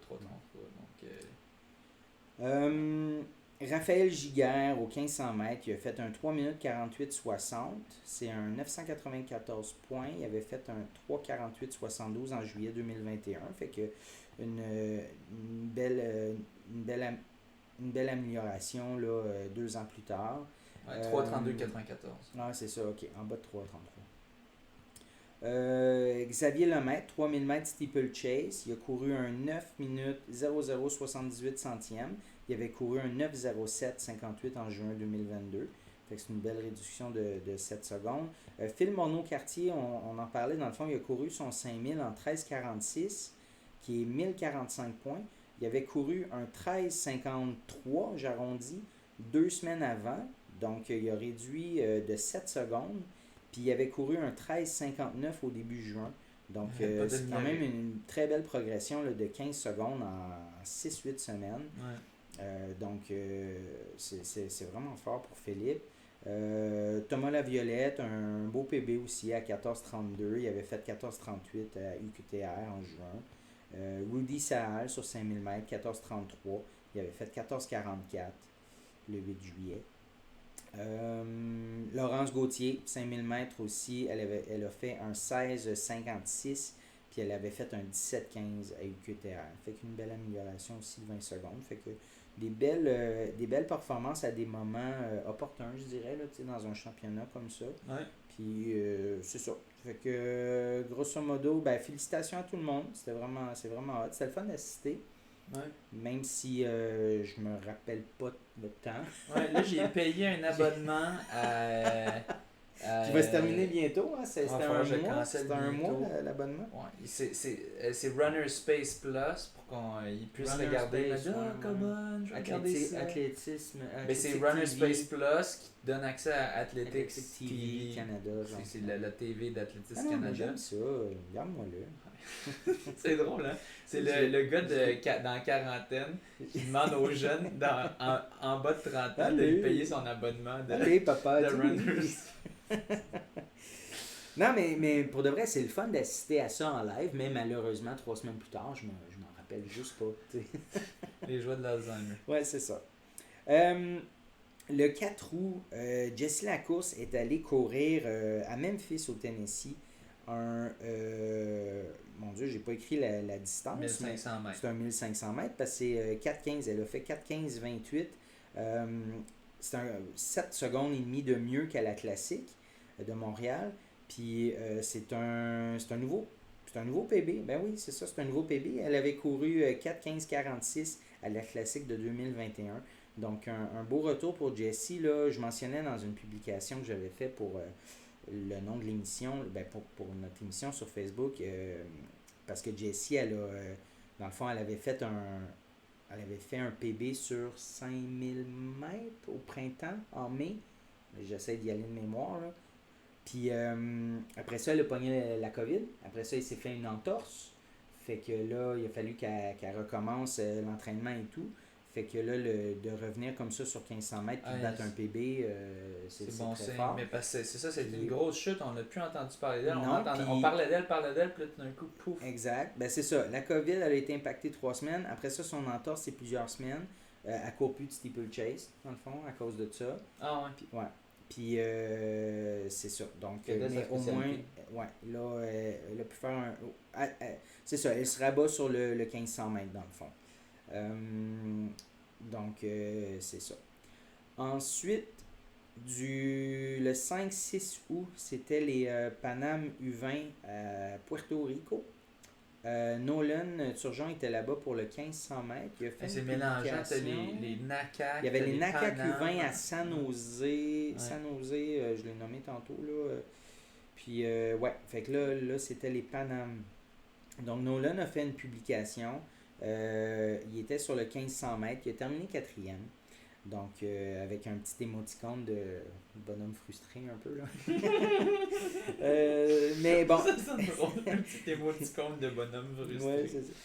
Expérience inoubliable quand même au championnat panaméricain de Puerto Rico. Apprendre à connaître des personnes extraordinaires, se méfier des intoxications alimentaires. On nous épargne les détails, contrairement au monde de la course, qu'on va tout vous donner, puis on va pas vous épargner. Suer en permanence parce que l'humidité est à 95%. Mais surtout avoir bien du fun.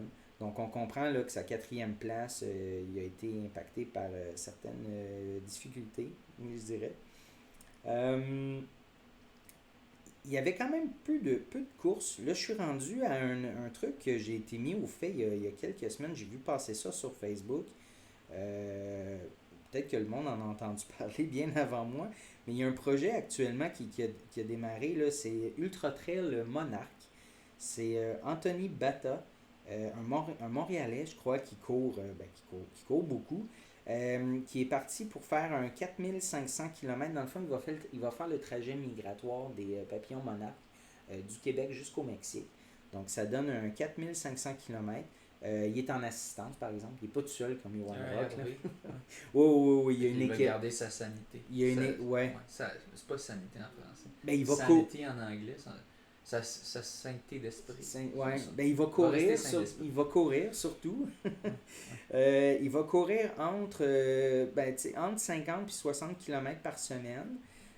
Donc, c'est ça, c'est un projet qui, bon, dans le fond, l'idée, c'est de sauver les papillons monarques, qui, pour de vrai, ça semble être assez incroyable, je sais pas, comment dire, la perte du nombre de papillons monarques. Là, on parle d'une perte là, de genre 99,9%.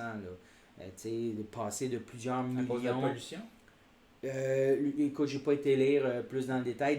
À propos de la page Facebook Ultra Trail Monarch, je pense que c'est pas indiqué. Probablement les changements climatiques. Les changements climatiques en général, pas juste la pollution. Mais on parle de plusieurs millions de papillons à quelques milliers. Là.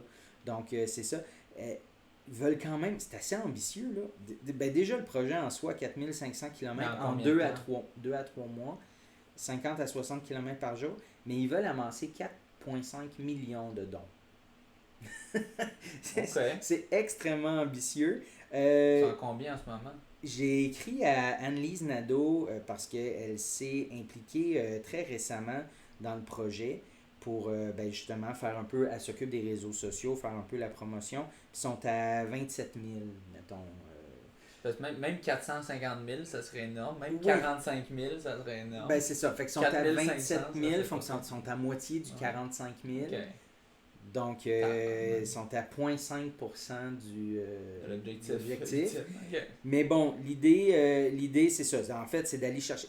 Anne-Lise expliquait, puis c'est vrai, tu sais, si mettons tu mets un objectif de 4500$, puis tu le dépasses, là tu es obligé de dire, ok, j'upgrade l'objectif à 9000, là tu le dépasses, puis là ça fait un... Non, mais tu peux, mais c'est juste, tu dis 4,5 millions. En fait, c'est parce que c'est 1$ par mètre. Fait que 4500 km, c'est 4,5 millions de mètres. Fait qu'ils ont dit 1$ par mètre. Mais bon, il aurait pu mettre 10 cents, il aurait pu mettre 10 cents par mètre, puis ça aurait été 450 000. Puis ça aurait été peut-être correct.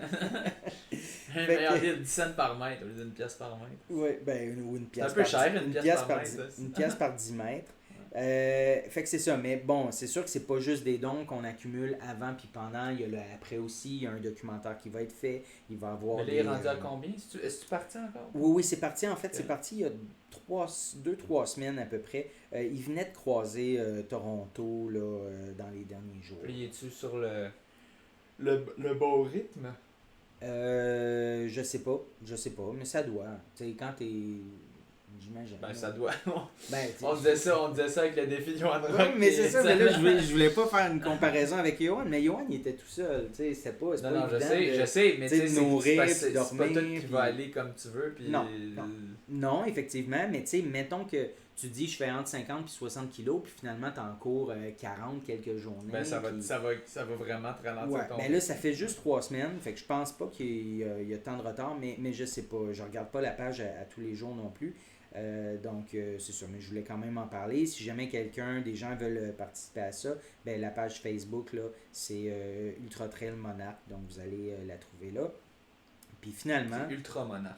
Ultra en tout cas, si tu vas sur Facebook, tu vas slash Ultra Monarch, c'est ça. Puis finalement, une course qui est actuellement en cours, c'est la Big Wolf Backyard de Lévis. Donc j'ouvre le lien à l'instant. Ça a été remporté. Ça fait 20 minutes, ça a été publié. Donc 37... c'est tout frais. Du bon pain pas moisi pour ceux qui écoutent depuis un bout. 37 boucles. Benoît Labrèche qui l'a remporté. Au préalable, je regardais juste avant. J'ai dit Benoît Larouche. Benoît Labrèche. Ça marque. Vincent Boulet a fait 34 boucles, ou en tout cas il entamait la 34e boucle. Donc c'est ça, là, j'ai pas le classement. J'ai pas le classement clair, mais bon, c'est ça. Ça a été remporté en 37 boucles là, quand même. Là.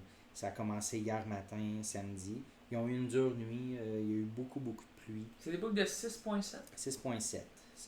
Je sais pas le dénivelé là-bas. 36? T'as dit 36? 37 boucles, ça donne combien de kilos? Il l'écrit dessus. 6.7. À 35 boucles, il est à 248 kilos. 248 kilos, quand même, faut le faire. Hein? Tu dors pas beaucoup. Non, puis, mais je sais pas le dénivelé, là, mais en tout cas, s'il court sur le même parcours que le demi-marathon de Lévis, il doit avoir un peu de dénivelé. Mais ça doit pas être le même parcours. Dans les annonces, on a un nouveau, je dis on comme si ça... Il y a un nouveau directeur général. Ben, t'es membre Athlétisme Québec. Je suis pas membre FQA. Ah, ben fait que t'as pas. Ce n'est pas on. C'est tu as un nouveau boss. Un nouveau directeur. Tu as un nouveau directeur à Athlétisme Québec. Donc, heureuse d'annoncer la nomination de Robert Demers au poste de directeur général de la fédération. D'ailleurs, c'est encore une fédération. C'est que ça va devenir Athlétisme Québec en Fait que moi, je me force à dire on le fait parce que ça va le devenir. Fait que là, ça fait que nos épisodes vont demeurer actuels. Contrairement à si tu te mets à lire des nouvelles, puis là, notre stock ne sera plus d'actualité. On va dire des vieilles appellations. Donc, nous, on est déjà dans le futur. Fait que, c'est Athlétisme Québec. Eux, ils se permettent d'écrire encore fédération, mais nous, on s'adapte. On dit plus fédération. Changement. On dit Athlétisme Québec. Athlétisme Québec a un nouveau DG, c'est Robert Demers. J'ai appris, Julie La Jeunesse est avec coach. Nous. Ben oui, elle est avec nous hier, tu as dit c'est son coach. Ah oui. C'est ça. Sélection des athlètes québécois pour Budapest. Donc, on y vient finalement. Les championnats mondiaux vont avoir lieu du 19 au 27 août. Donc, ça s'en vient. La liste est tombée. Ce sont 5 athlètes québécoises et québécois qui représenteront fièrement la province et le Canada au championnat du monde à Budapest. Ayana Steven de CADL, sélectionné au 4x400 et provisoire aux 200 mètres. Charles-Philibert Thibouteau, CAUL, sélectionné au 1500 mètres, provisoire aux 5000.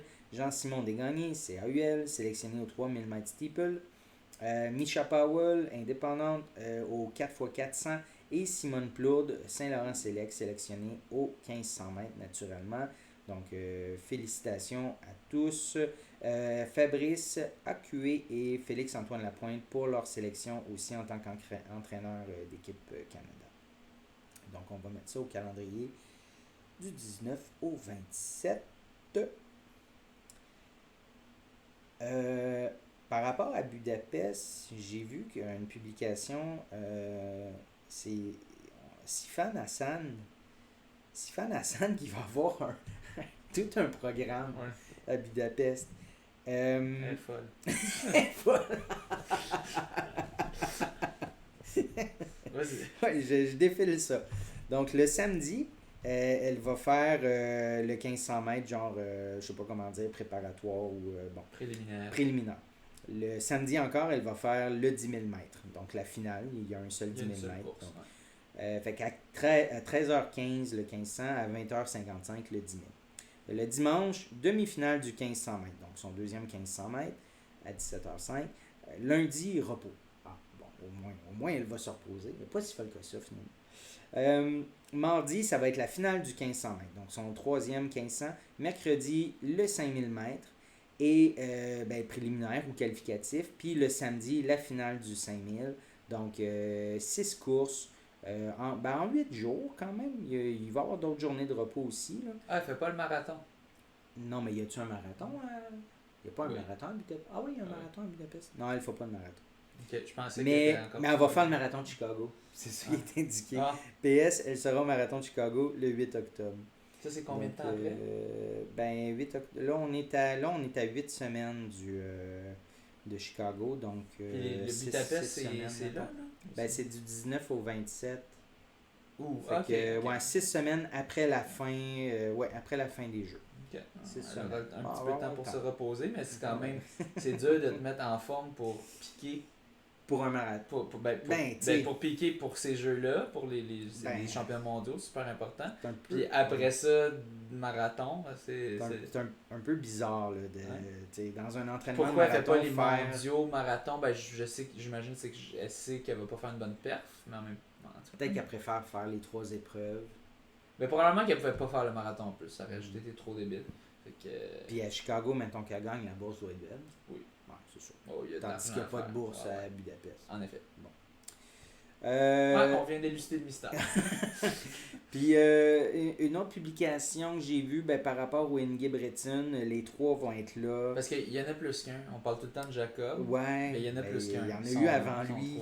Jacob et Philippe qui lui ont montré le chemin, mais lui. Non, Jacob, c'est Jacob. Henrik. Henrik et Philippe. Jacob, c'est le plus jeune. Oui, Jacob, c'est le plus jeune. Donc, ils seront aussi à Budapest. Ils sont quand même pas pires eux autres aussi. Ils se classent au championnat mondial. Tu vois, en fait, là, la publication, ça parle de Jacob. Là, donc, il va faire le 1500 mètres. Il va être au 1500 puis au 5000 dans le fond. Donc, les 3 courses de 1500 puis les 2 courses de 5000. Donc, à suivre, ça va être cool. Finalement, Mathieu Blanchard, il a changé d'idée. Oui, c'est oui. Ouais. En fait, non, mais il disait qu'il savait pas. Il voulait pas s'avancer pour dire oui ou non. Il avait pas dit non? Non, il avait pas dit non. Il avait comme dit non, actuellement, je peux pas dire oui. J'ai fait mon break, je me sens pas en forme. J'ai comme l'impression qu'il a parlé à Salomon, puis Salomon il a dit oui. Tu vas le faire. Ça aussi, c'est une hypothèse. C'est une petite hypothèse de même. Il y a eu un beau sponsorship avec Salomon. Puis Salomon aime ça, la publicité. Ils ont dit Kylian va être là. Vas-y. On n'est pas en train de lui casser les couilles. Moi aussi, je ferais la même chose. Je ferais l'UTMB. Fait que finalement, c'est ça. Il va être de l'UTMB. Mais on voyait que dans les dernières semaines, il faisait des entraînements vraiment pour ça. Fait que finalement, il a confirmé. Mais je pense pas qu'il avait dit non. Il avait dit, moi je me souviens la dernière fois que t'en parlais, j'ai quand même pas une si bonne mémoire, mais tu décrivais qu'il disait j'ai pas trop envie de m'entraîner en ce moment. C'est ça, mais c'était il y a 3-4 semaines. Il sortait de la western, puis c'est la fatigue, puis tout ça, le corps avait pas repris, mais il avait pas dit non, je pense pas. Mais en même temps, c'est correct, je pense pas qu'il voulait donner plein d'espoir non plus, puis qu'en bout de ligne, ce soit non. Fait que c'est mieux de dire non, oui, puis finalement, ce soit oui, tu sais. Ça, c'est une très bonne leçon sur le consentement, les amis. C'est pas applicable. C'est pas la même affaire. Là, tu compares deux choses qui... hors contexte. Ouais, non, c'est ça. Là, tu compares deux choses. C'est mieux de dire non, oui.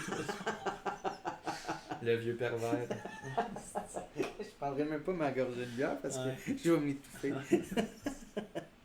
Mon Dieu, comment comparer deux choses qui se comparent pas? Jenny Rice. Ben, je l'ai dit en français. Jenny. Ben, c'est une anglophone, fait qu'on va le dire en anglais. Ça te tente-tu d'y aller? Vas-y donc. Ben, Jenny Rice. World Record 75+. Qu'est-ce qu'elle a fait? Dis-moi donc ça. Elle a plusieurs records de 75 ans et plus. C'est une machine, on a déjà parlé d'elle. Ah oui? Donc, oui, on prend ma il n'y a pas de mémoire, le gars. Donc, elle a éclaté le record de 75-79 ans au 1500, au 5000 et au 10 000. Les records mondiaux. Ça, c'était au championnat américain d'athlétisme. Les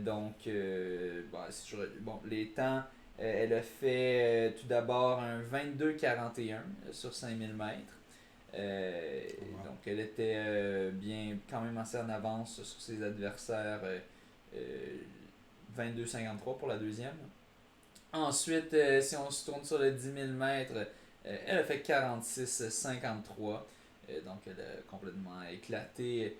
Oh mon Dieu, elle a éclaté la barrière du 50 minutes. Le record précédemment c'était 50. Ah oui. 50,93 centièmes. Je pense qu'elle vient d'avoir 75 ans. Okay. Moi, c'est mon bet. Je pense qu'elle vient d'avoir 75 ans. Donc, elle est en train de tout. C'est une hypothèse qui je pense qu'il y a une certaine base. Puis finalement, parce qu'on voit tout le temps son nom, elle bat tous les records, c'est complètement débile. Ouais. Et finalement, 6,14,88 au 1500 mètres. Le record avant, c'était 6,20,93.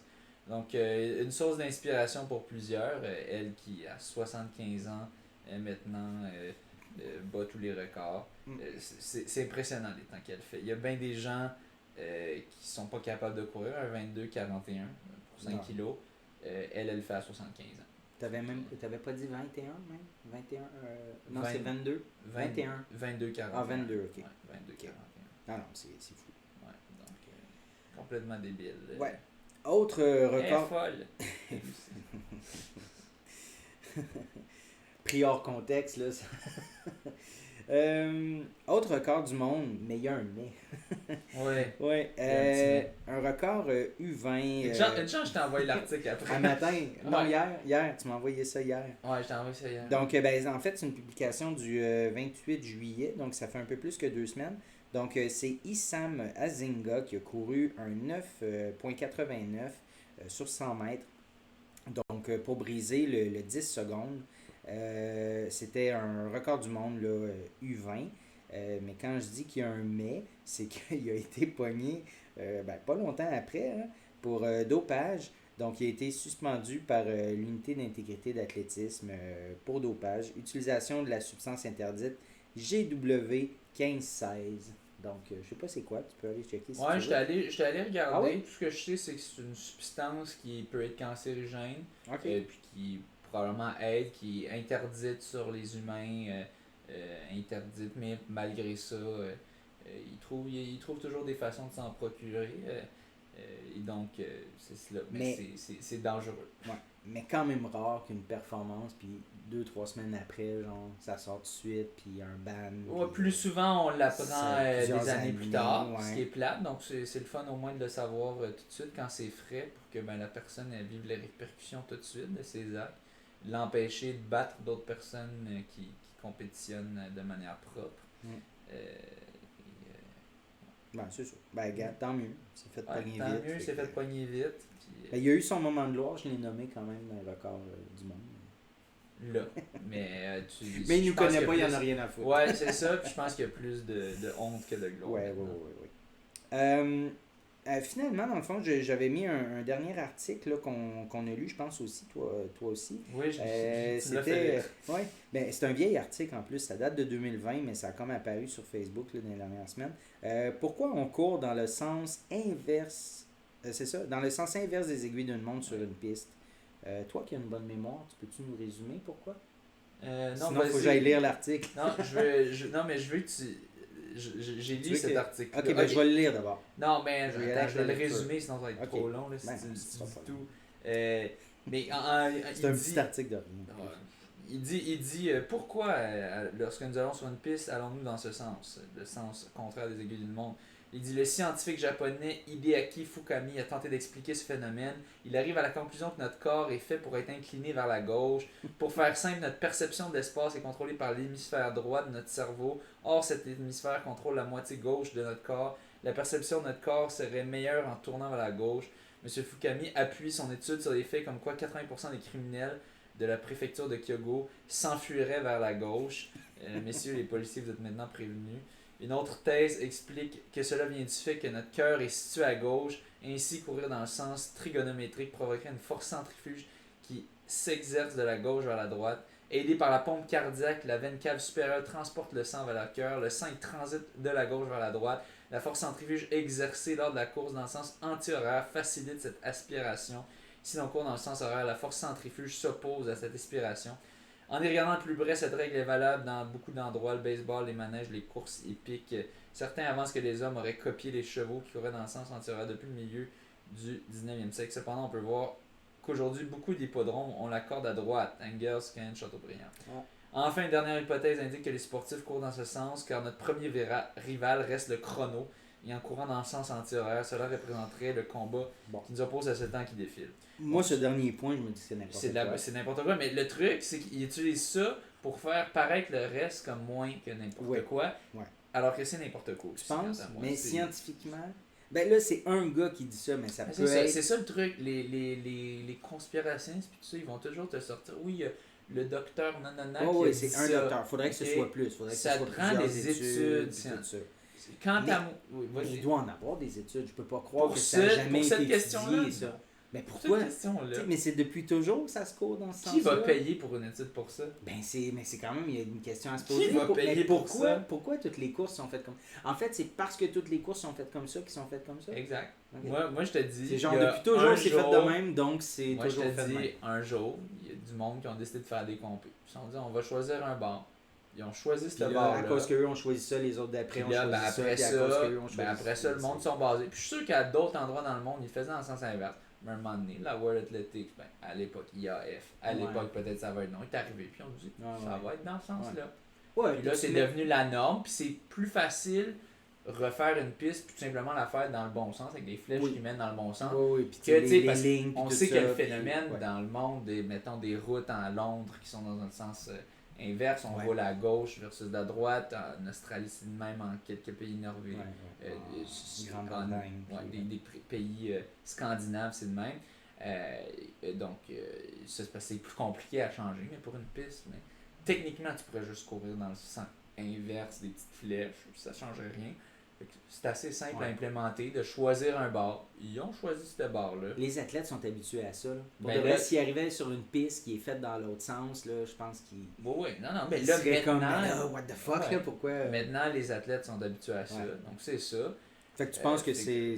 Moi, je trouve ça mais je serais curieux. Pour de vrai, il faudrait qu'il y ait quelques études là-dessus, mais c'est vrai qu'il y a de payer pour ça. Dites-nous si vous êtes des passionnés de ça, qui pensez avoir la réponse, ou vous êtes curieux, puis que vous trouvez de quoi de convaincant, écrivez-le nous.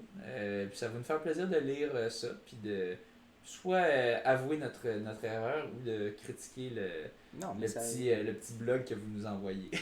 mais c'est vrai que c'est un peu bizarre. L'hémisphère du cerveau, puis le cœur, puis la force centrifuge. Moi c'est souvent les gens poussent beaucoup trop loin qu'en réalité c'est juste il y a quelqu'un qui a décidé ça, le monde en suit. Mais tu sais que ça coûterait pas si cher faire une étude. Tu sais, pendant 2-3 semaines, tu prends une grosse badge de coureur, courir dans un sens, l'autre 2-3 semaines après, courir dans l'autre sens. Mais ça va pas marcher. Ben non, parce que tous les coureurs, en moyenne, sont habitués déjà de courir dans fait le sens il faudrait anti-horaire. calculer la perte d'efficacité en courant dans l'autre sens. C'est juste impossible de le voir de même. Ce qu'il faudrait On comme fait des étude... générations de coureurs qui courent dans l'autre sens. Ouais, c'est ça. Fait que ça coûte vraiment pas cher comme étude. On ramasse tous les jeunes là, de 10, 12, 13 ans. C'est tellement important de mettre de l'argent dans des études là-dessus. Il y a tellement pas d'autres problèmes dans le monde. Troisième lien, des affaires de même. C'est pas besoin de mettre d'argent là-dessus. C'est important de savoir ça. Ben, c'est tellement important. mais bref, c'était pour conclure l'émission sur... Ouais. C'est ce qui conclut l'émission. J'ai plus de code promo à vous donner pour le début de mon tremblant parce qu'il y a eu lieu. Mais j'espère en avoir un à vous donner pour l'année prochaine. Bravo à tous les petits, si on a des auditeurs qui le faisaient, Denis, pour votre accomplissement aujourd'hui. C'était pas facile. Ne refondez-vous pas trop sur votre sort si vous n'avez pas fait le temps désiré. Ce n'était pas la journée pour ça. Il y a des choses bien pires que ça dans la vie. Aussi, c'est ça. Faut relativiser. Il y a des choses bien pires que ça dans la vie. Comme ça, faire prendre pour dopage. Chris, oui.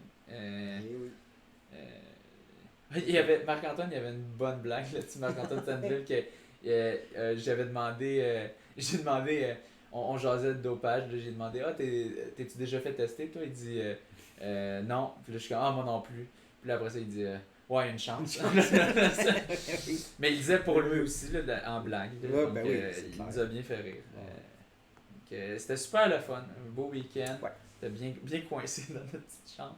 Avec la saga c'est une grande chambre, mais à 8, c'est coincé. Ouais, avec la saga du Sofolie mouillé. Château Beauval. Ouais, au Château Beauvalon. Donc, mais c'est pas le fun de faire de la bouffe. Quand je dis ça, c'est pas pour faire de la pub. Non, mais... Service médiocre.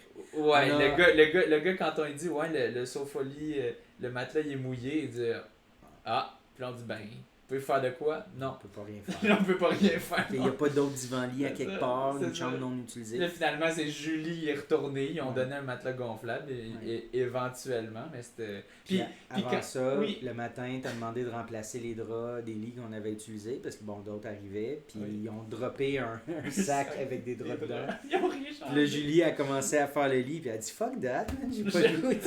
Venez m'aider. Fait qu'elle est allée pour demander de l'aide. Ouais, c'était vraiment... Tu sais, quand tu es obligé de demander ça, de te faire des lits. Mais c'est cocasse, tu sais, quand tu demandes de changer les draps dans un hôtel, je sais pas. Il drop un sac. Je m'attends. Tu sais, j'ai pas des hauts standards, mais je m'attendais à ce que ça soit comme fait par les employés. Oui, mais c'est la moindre des choses pour de vrai. C'était cocasse. C'est ça. Mais bon, l'avantage, c'est qu'on peut se faire à cuisiner, on peut se faire notre curry, on s'est fait des ramen. Beaucoup de ramen. J'ai mangé des ramen pendant 3 jours. C'était pas ma faute, c'était lui qui en a non, je sais. Comme je disais, moi je veux pas en avoir chez nous parce que mes enfants voudraient en manger. Ils vont abuser, ils en mangeraient. Là, j'en mange quand je suis pas chez moi. Il en a mangé 3 jours de suite, le gros cochon. Moi, il m'en a proposé aujourd'hui, j'ai fait t'es-tu malade? On a mangé quand même 2 jours. Ben c'est ça, c'était assez. Tu as mangé beaucoup plus de poutine que moi. Tu parles de gros cochon. Ben oui, mais c'est ça. Il a mangé 3/4 de la poutine. Qui est le plus gros cochon finalement? Ben, peut-être de manger de la poutine et des ramen en Ben oui, un quart de la poutine. Ouais. Moi j'ai couru un demi, ok? Toi t'as couru un 5. Oui, puis mon 5 était mollo là. Ouais. Je suis pas dans la performance, bam. Ouais. Donc, merci pour votre écoute, comme d'habitude. Merci. On est toujours agréablement surpris de croiser du monde. C'est le fun pour nous écoute. Marc-Antoine Sandville nous écoute. Ouais, il est toujours dans les épisodes. Il écoute tous les épisodes. Shout out Marc-Antoine. Ouais, shout out Marc-Antoine. Puis c'est ça, pas de pression là, quand je te dis en bas de 17, mais je pense que ça a le potentiel. Je pense qu'il peut le faire, mais c'est sûr. Puis on a très hâte de voir à Chicago, puis on a très confiance aussi. On l'a peut-être pas dit. Mais comme on le disait, ça peut être n'importe quoi, un premier marathon, ça peut être... Mais c'est juste, il y a les quand conditions à Chicago, c'est venteux aussi. Puis, ouais, mais d'habitude, ça a été bon les dernières années. Il va pouvoir se mettre dans un pack. Non, mais les dernières années, ça a été bon, c'était pas si pire. Puis, mais c'est ça, c'est qu'on lui mentionnait, tu sais, à 30 kilos, man. tu vas passer dans un autre état, là, tu vas payer. Puis il était comme, il nous regardait, genre, ses yeux, comme, ouais, genre, je sais qu'il avait déjà entendu. Il parlait des gels, il pratique les gels. Puis, je l'ai pas dit, là, mais surcharge glucidique. Moi, j'aime ça, la surcharge glucidique. Pendant 3 jours, là, carb load, là, je prends du sucre. Déjà que j'adore le sucre. Moi, je pendant 3 jours, pas le fun. Mais ça, moi, je pense qu'il faut que tu laisses. Là. En tout cas, moi, ça avait marché. J'ai jamais eu le mur. Surcharge glucidique. C'est le fun comment tu parles à Marc-Antoine. Ouais, c'est ça. Avec nos centaines qui nous écoute. Ou milliers peut-être d'auditeurs. En tout cas, mais gros merci. C'est le meilleur coureur au Québec. Ouais, en ce moment, de distance. Ouais. De distance. Oui. Je parlerai pas même à Max Lopez, parce que je pense mais pas c'est qu'il vrai, nous écoute. il y a Max Lopez aussi. Moi, je pense qu'il en écoute certains. Ouais, mais Max Lopez, non, c'est entre eux. Oh, oui. C'est entre eux en ce moment. Max, il se prépare pour Valence. Ouais. Hey, d'ailleurs, je l'ai manqué. Max, il a couru le 10 km Bacon Beach aux États-Unis. Hey, j'avais oublié de le noter. Va nous retrouver ça pendant ce temps-là. Pendant qu'à nouveau, je vous remercie pour votre écoute, chers auditeurs. Ouais. On aime ça. Parce que on aime Max, ça avoir du feedback. Max, il court pas des 10 kilos. D'habitude, le dernier qu'il avait fait, c'était son time trial. Il court très rarement, il race très rarement. Lui, c'est une machine d'entraînement. Puis, c'est ça. Il avait fait son time trial, je pense que c'était en 2021. Puis, il visait, tu sais, avec son niveau, il visait sub 30, mais il a fait tout juste au-dessus, là. Bon, là, ça a fait exprès pour que ça affiche pas. Bon. Il a fait tout juste au-dessus de sub 30. Fait qu'il visait sub 30, puis il a fait dans les 30 minutes. Au-dessus de 30. Tout juste au-dessus de 30, là. Même 30-20, 30-25, je sais pas, là. Mais c'était au Beach to Beacon, c'était le week-end dernier aux États-Unis. Okay. Donc, c'est ça. Il allait s'essayer là-bas dans le cadre de. Non, je sais pas. Il allait faire ça là-bas dans le cadre de son. C'est ça, c'est sa préparation pour Valence, là. Mais c'est très, très, très rapide. Là. On le sait, lui, de toute façon, c'est une machine de marathon. C'est pour ça je pense qu'il fait pas tant de courses, parce qu'il sait que ça va pas tant être représentatif rapide, de sa force. Ça a été gagné en 27,56. Ah non, donc les compétitions 27,58, 28,06. Donc, c'est ça. Il y en a 6 en bas de 29. Ouf. Puis 12 en bas de 30. 12 en bas de 30, mais c'est sûr, Max, un peu en haut de 30.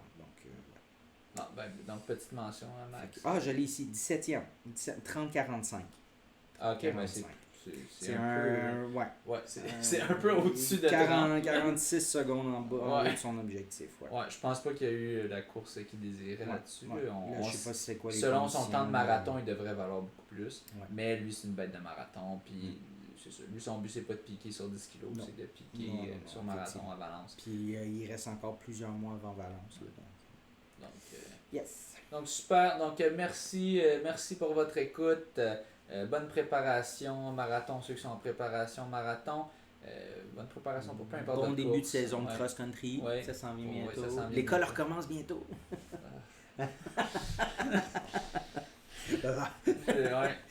T'as-tu ton contrat? Non, pas encore. Ça va être, on va voir ça ce mercredi. Okay. Donc, à suivre où est-ce que je serai. Je vais être de retour à l'UQAM, mais je sais pas encore où est-ce que je vais être, si je vais être au primaire ou au secondaire pour le reste du temps.